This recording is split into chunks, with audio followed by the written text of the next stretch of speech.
Kita akan melanjutkan tafsir surat Al-Kahfi. Pada kesempatan siang hari ini kita akan mengkaji satu ayat dari surat Al-Kahfi, yaitu ayat yang ke-20. Surat Al-Kahfi adalah surat ke-18. Kita akan mengkaji satu ayat dari surat Al-Kahfi, yaitu ayat ke-20. Sebelum saya mulai ayat ke-20, di dalam salah satu cabang ilmu tafsir itu ada istilah munasabatul ayah, munasabah. Munasabah itu artinya adanya korelasi atau keterkaitan atau hubungan antara ayat yang sebelumnya dengan ayat yang sesudahnya. Ternyata kalau kita amati, ayat demi ayat Al-Quran itu saling berkaitan satu sama lain. Surat yang satu dengan surat berikutnya itu juga memiliki kaitan satu sama lain. Termasuk ayat ke-20 dari surat Al-Kahfi ini memiliki hubungan yang tidak bisa dipisahkan dengan ayat sebelumnya, yaitu ayat yang ke-19. Kalau di dalam ayat 19, sebagaimana pekan yang lalu sudah kita bahas tentang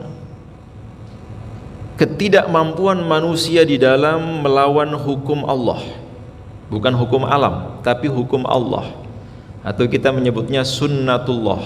Misalnya tidur, ada yang mencoba untuk tidak tidur, nggak usah lama-lama, sehari saja. Ada yang kuat. Mampu nggak kita tidak tidur selama satu hari? Nggak mampu. Makan, itu juga sunnatullah. Manusia butuh makan, manusia butuh tidur, manusia juga butuh istirahat. Bahkan salah satu sunnatullah, ketetapan Allah yang berupa tidur itu, kalau bukan Allah yang membangunkan, dengan suara apapun kita dibangunkan tetap tidak akan bangun. Tidur itu bukan karena kita mendengar alarm kemudian bangun. Sebagai contoh, di dalam ayat 19 surat Al-Kahfi itu ada 7 pemuda yang ditidurkan selama 3 abad lebih 9 tahun. Itu bukan mati, tidur selama 3 abad, 309 tahun. Yang salah satu tujuan utama dari kisah di dalam surat Al-Kahfi itu adalah menunjukkan bahwa manusia itu tidak memiliki kuasa sedikit pun, tidak memiliki kemampuan untuk menolak atau melawan hukum Allah. Kita harus tunduk, patuh, dan mengikuti ketentuan Allah. Kalau Allah tidak membangunkan, tidak bangun. Kalau Allah bangunkan, bangun. Maka pada ayat ke-20 itu secara tidak langsung kita ditunjukkan tentang salah satu sisi trauma masa lalu. Trauma masa lalu. Kadang masa lalu seseorang itu ke bawah sampai pada tidurnya, atau juga ke bawah dalam kehidupan berikutnya.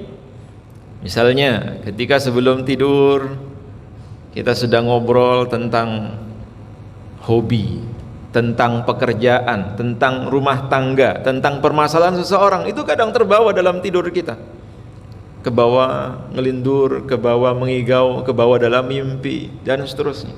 Begitu pula dengan kehidupan berikutnya. Mungkin ada di antara kita yang dulu ketika remaja pernah mengalami bulian. Kalau dulu mungkin lebih dahsyat daripada sekarang ya. Sampai sekarang masih terekam dengan kuat trauma masa lalu. Atau masalah yang private, misalnya keluarga, pekerjaan. Apa yang pernah kita alami di masa lalu itu sampai sekarang masih terngiang-ngiang dalam benak kita. Juga kadang kita jadikan sebagai pelajaran, pengalaman hidup, atau ibrah yang berharga. Begitu pula dengan yang dialami oleh Ashabul Kahfi. Trauma masa lalu ketika mereka hidup di sebuah fase, di sebuah masa di mana tidak boleh ada kebebasan dalam berkeyakinan. Semua harus tunduk dan patuh terhadap tekanan penguasa di masa itu. Maka 7 orang ini melarikan diri untuk menjaga akidah mereka, masuk ke dalam goa, dengan penuh ketakutan, dengan penuh kecemasan, sampai pada akhirnya ditidurkan oleh Allah selama 309 tahun di dalam gua. Lalu mereka tiba-tiba dibangunkan kembali dalam keadaan lapar. Biasa orang setelah tidur lama itu kok tiba-tiba kerucuk-kerucuk perutnya lapar. Ini adalah alami, sunnatullah. Kemudian mereka saling bertanya, berapa lama kita di sini? Kata mereka, kayaknya sebentar, sehari atau setengah hari. Kata atau ini dinisbatkan karena mereka masuk ke dalam gua itu di awal pagi, di pagi hari, dan mereka bangun di waktu sore hari. Pagi mereka masuk ke dalam gua, kemudian mereka tidak sadar, lalu tertidur, bangun-bangun sudah sore. Dikira mereka di hari yang sama, antara mereka tidur dan bangun, ternyata sudah jauh berbeda, 309 tahun. Tapi anehnya, tidak ada perubahan sedikit pun dalam bentuk fisik mereka. Rambutnya tidak memanjang, rambutnya tidak memanjang. Yang hitam tetap hitam, tidak kemudian bangun-bangun sudah putih gondrong. Kukunya juga tidak memanjang, tidak kemudian bangun-bangun sudah seperti malampir kukunya panjang. Atau kulit mereka melepuh. Biasanya orang itu kalau berada di satu dasar tanah atau lantai dalam waktu yang cukup lama itu kan ada bekasnya. Tapi ternyata tidak. Sebab pada ayat sebelumnya dijelaskan oleh Allah kenapa jasad mereka utuh, tidak hancur, tidak memudar, tidak berubah. Karena ketika mereka tidur itu dibolak-balikkan sama Allah. Ketika matahari terbit mereka menghadap ke timur, ketika matahari terbenam mereka menghadap ke barat. Jadi dibolak-balikkan. Sama dengan teknik kalau misalnya di rumah ada pasien atau ada orang tua kita, keluarga kita yang sakit, apalagi terkait dengan penyakit fisik, misalnya diabetes dan lain sebagainya, itu kalau terlalu lama di satu tempat yang sama, lama-kelamaan kulitnya akan melepuh. Solusinya adalah digerakkan atau dibolak-balik sehingga tidak terjadi hal-hal yang tidak diinginkan. Ketika mereka lapar, kemudian mereka meminta salah satu di antara 7 ashabul kahfi itu untuk membeli makanan. Ada satu pesan yang menarik di sini, yaitu kata wal yatalattaf. Kalau di dalam Quran cetakan lama, cetakan lokal Indonesia, Toha Putra Semarang, itu biasanya dicetak dengan warna merah. Itu kenang-kenangan kita di masa kecil. Kok abang dewe ini jojo entek tintai gitu. Sejarah penulisan mushaf Al-Quran, kenapa kok ayat itu diwarnai dengan warna merah, itu sangat panjang. Insya Allah lain waktu saya ceritakan. Tapi paling tidak makna yang terkandung di dalam ayat itu sangat mulia. Wal yatalattaf, talattaf artinya dan berlemah lembutlah. Berlemah lembutlah dengan siapapun, termasuk dengan orang yang menyakiti kita, dengan orang yang menzolimi kita, dengan orang yang merampas hak-hak kita. Wal yatalattaf, berlemah lembutlah. Jangan membalas kejahatan dengan kejahatan. Jangan membalas amarah dengan amarah yang sama. Tapi wal yatalattaf, ini karakter seorang muslim. Tapi dalam konteks ayat itu wal yatalattaf artinya adalah berhati-hatilah. Terhadap apa? Terhadap sesama manusia. Terhadap sesama manusia saja kita tidak boleh sembrono, termasuk mungkin teman sendiri, keluarga sendiri, bahkan suami istri. Harus berhati-hati. Banyak serigala berbulu domba. Orang yang tidak suka dengan kita dengan yang suka dengan kita, jujur saja lebih banyak orang yang tidak suka dengan kita. Tidak sedikit orang itu yang menunggu kehancuran kita, menunggu kejatuhan kita, menunggu kecelakaan kita. Tidak semua orang suka ketika kita meraih promosi, naik pangkat. Enggak semua orang suka. Maka hati-hati, wal yatalattaf, berhati-hatilah. Termasuk pesan yang ada di dalam ayat 19 itu, jangan menampakkan atau memperlihatkan keadaan kita kepada orang lain. Jangan suka pamer, upload keberadaan kita di mana, sedang ngapain, kemudian update story. Bahaya, itu sangat berbahaya. Al-Quran sudah mengingatkan kita. Bahkan itu bisa menjadi ain, menjadi sihir yang dapat mencelakakan kita. Maka pada ayat ke-20 sebagai penyempurna ayat sebelumnya kata Allah, A'udzubillahi minasyaitonirrajim, innahum sesungguhnya mereka, iyadharu alaikum, jika mereka mengetahui keberadaan kalian, keadaan kalian, kondisi kalian, yarjumukum, niscaya mereka di sini itu adalah pasukan Dikyanus yang dulu ketika mereka hidup menangkapi atau memenjarakan orang-orang yang berseberangan ideologinya, orang-orang yang berseberangan mungkin juga pilihan politiknya. Jadi trauma masa lalu itu masih ada, trauma masa lalu. Ya, kayak para aktivis trauma masa lalu gitu. Ternyata Ashabul Kahfi itu masih melekat ingatan masa lalu mereka, bahwa mereka menyelamatkan diri ke dalam gua itu salah satu motivasinya adalah untuk meninggalkan daerah konflik atau meninggalkan kekejaman pemimpin di masa lalu yang bernama Dikyanus itu di dalam memaksakan ideologi rakyatnya. Trauma masa lalu ini masih ke bawah, sehingga pesan salah seorang pimpinan itu kepada rombongan yang ada di dalam gua, katanya, hati-hati ketika kita keluar, jangan sampai ada orang yang mengetahui keberadaan kita. Kalau seandainya keberadaan kita diketahui, identitas kita sudah dibongkar, maka kita akan dibunuh oleh mereka. Au yu'idukum, atau opsi yang kedua, mereka akan mengembalikan kalian fi millatihim, ke dalam agama mereka. Jadi mereka akan dipaksa untuk kembali ke agama, kembali ke ajaran ideologi nenek moyang sebelumnya. Jadi ini pertarungan ideologi antara ideologi paganisme dengan agama Smith atau agama tauhid monoteisme. Dari dulu sampai sekarang masih berlangsung. Maka kalau kita tarik ayat ini dengan apa yang terjadi di Palestina, itu memiliki hampir kesamaan, kondisi yang sama. Kalau dulu mungkin goa, kalau sekarang ya terowongan dan lain sebagainya. Tapi ada kesamaan. Maka ayat Al-Quran itu solihun likulli zaman wa makan, sangat relevan dalam kondisi dan keadaan bagaimanapun. Tergantung kita, pinter-pinternya kita mengambil pelajaran dari ayat itu. Terakhir,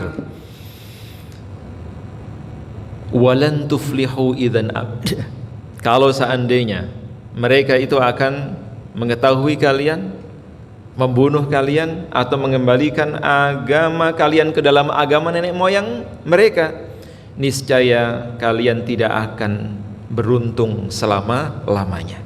Artinya apa? Celaka. Jadi di sini sebagian mufasir menjelaskan bahwa celakanya seseorang tidak selama-lamanya disebabkan karena dirinya sendiri, melainkan disebabkan karena ulah perbuatan orang lain. Bisa dipahami ya? Kecelakaan seseorang, kejatuhan seseorang, atau kesengsaraan seseorang itu disebabkan karena perbuatan orang lain, yang salah satu penyebabnya adalah karena kita terlalu terbuka di dalam memberikan informasi atau menyampaikan data yang seharusnya kita rahasiakan. Satu contoh ini yang sangat logis. Sekarang kan era medsos, apa-apa diupload, bahkan live streaming. Padahal viewernya itu tidak semua senang. Ada yang mungkin orang jahat atau orang yang punya niat jahat. Ada satu keluarga, dan ini kejadian yang benar-benar terjadi. Ketika akan meninggalkan rumahnya, dia live streaming dulu ya. Isi rumahnya diupload semuanya, isi garasinya, mungkin juga isi lokernya, isi berangkasnya. Sampai ketika dia keluar rumah, dia lupa mematikan kamera, dia upload, dia posting, tempat di mana dia menyimpan kunci atau kode pintu rumahnya. Wassalam. Atau dia juga menunjukkan, misalnya sebelum makan kan biasanya foto dulu ya, setelah foto pulang gitu. Coba fenomena ini fenomena yang bukan baru terjadi, tapi sekian juta tahun yang lalu. Sebelum makan upload foto. Banyak yang tidak tahu. Di meja makan itu kan tidak hanya makanan, mungkin juga ada barcode, mungkin juga ada nomor kartu ATM, mungkin juga ada sandi, kode dan lain sebagainya. Nah ini oleh hacker sekarang itu bisa menjadi jalan masuk atau terjadinya sebuah kejahatan. Bisa-bisa pulang dari liburan, begitu sampai di rumah, loh kok rumahnya sudah bersih, semuanya bersih, sofanya bersih, lemarinya bersih, termasuk uangnya juga bersih. Bahwa kejadian seperti itu tidak terjadi dengan sendirinya kecuali karena kecerobohan atau karena tindakan orang lain yang disebabkan karena kecerobohan. Maka pesan moral dari ayat ke-20 ini, hendaknya kita, terutama kita yang membaca hari ini, senantiasa berhati-hati, senantiasa waspada. Tidak perlu kita mengekspos atau menceritakan apapun yang ada pada diri kita, di dalam rumah kita, bahkan kondisi kejiwaan kita kepada orang lain. Semakin kita terbuka, semakin besar peluang kejahatan itu terjadi pada diri kita. Semakin banyak orang mengerti kelemahan kita. Maka kehati-hatian itu penting. Kalau dulu Ashabul Kahfi, karena mereka mengalami trauma masa lalu atas apa yang pernah mereka alami, begitu mereka sudah bangun atau merasa aman, perasaan takut itu masih ada. Takut kalau mereka akan mengalami hal yang sama, sehingga mereka lebih berhati-hati dan mereka lebih waspada. Begitu pula dengan kita. Kejadian yang terjadi pada diri orang lain, terutama yang negatif, jangan sampai terjadi pada diri kita. Kita tidak perlu menunggu diri kita mengalami dulu baru kemudian orang lain. Dalam hal apapun, misalnya kita dikaruniai oleh Allah anak. Ini belum barang berharga ya termasuk anak barang berharga. Siapa sih orang tua yang tidak senang punya anak? Apalagi keluarga baru, apalagi yang sudah menunggu lama belum kunjung dikaruniai keturunan terus punya anak. Senangnya bukan main. Maka ekspresi bahagia itu tidak jarang diwujudkan oleh para orang tua dengan memfoto keimutan anaknya. Anaknya lagi mandi sampai difoto, diupload, lagi mandi gitu. Anaknya lagi jalan-jalan, diupload. Ini sangat berbahaya. Karena di luar sana tidak semua orang suka dengan kita. Atau mungkin ada rival bisnis dan lain sebagainya, sehingga mencelakakan diri kita di kemudian hari. Begitu pula dengan diri kita terkait dengan misalnya harta, keluarga dan lain sebagainya. Selama kita masih bisa menyembunyikan sesuatu yang tidak perlu ditampakkan, jangan sekali-kali kita menampakkan. Semakin berhati-hati dengan tidak memunculkan ke publik, terutama identitas kita, itu lebih selamat dibanding dengan ketika kita mengupload semuanya, bahkan seolah-olah dunia maya itu dunia private, padahal sebaliknya ya, dunia maya itu seperti dunia kita pada umumnya, dunia publik. Sehingga sampai saya pernah membaca sebuah artikel, apapun yang pernah kita upload, kita unggah, bahkan kita tulis di dunia maya atau internet, itu tidak akan pernah hilang atau tidak akan pernah dihapus. Bisa dihapus, tidak akan pernah bisa dihapus selama-lamanya, walaupun kita sudah menghapusnya. Misalnya ada ibu-ibu yang dulu mungkin ketika belum berjilbab terus ngupload foto ya, belum berjilbab, sekarang sudah pakai jilbab, tertutup auratnya. Kemudian dia cari-cari foto-foto masa lalu ya, tahun 2000-an lah gitu. Walaupun sudah dihapus, tapi di database Google sana itu tidak hilang, tidak terhapus. Maka kita harus bijak sebelum kita mengupload apapun, terutama hal-hal yang bersifat private, hal-hal yang bersifat negatif, kita pikir ulang. Jika tidak perlu, tidak penting, nggak usah. Tapi kalau kajian seperti ini ya harus diupload. Ini juga sebagai amal jariah ya, bukan dosa jariah. Insya Allah lebih bermanfaat. Intinya ayat-ayat Al-Quran itu memiliki hubungan satu sama lain, sebagaimana ayat 19 dan ayat ke-20, sehingga ketika kita memahami ayat ke-20 tidak bisa kita lepaskan atau lupakan ayat-ayat sebelumnya. Dan di dalam ayat ke-20 itu pelajaran penting yang harus kita jadikan sebagai ibrah adalah pentingnya kehati-hatian di dalam berinteraksi sosial, bermasyarakat, terutama dalam ranah pribadi. Jangan sampai diunggah, diupload, dipublikasi, diperlihatkan kepada orang lain, karena itu sangat membahayakan bagi diri kita, termasuk juga keluarga kita. Walaupun teksnya sama tapi konteksnya berbeda, ayat-ayat Al-Quran itu masih sangat relevan dipahami dalam kondisi seperti saat ini. Mudah-mudahan kita semakin dekat dengan Al-Quran. Di luang waktu kita baca, kita buka tafsirnya, kita renungkan, sehingga tidak hanya setiap hurufnya kita mendapatkan pahala dari ayat yang kita baca, tapi juga kita semakin dekat dengan Allah serta senantiasa mendapatkan syafaatnya. Demikian Bapak Ibu yang bisa saya sampaikan, kurang lebihnya mohon maaf. Billahi taufiq wal hidayah. Wassalamualaikum warahmatullahi wabarakatuh.